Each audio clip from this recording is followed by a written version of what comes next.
তাড়াতাড়ি খাবার নিয়ে এসো, খুব খিদে পেয়েছে। যাই দিদিমণি।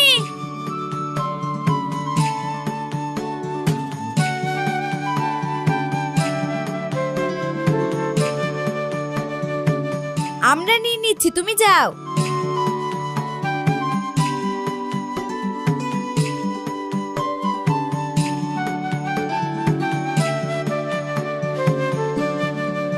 তুমি তো বললেই টোটো চালিয়ে সেরকম ইনকাম হয় না।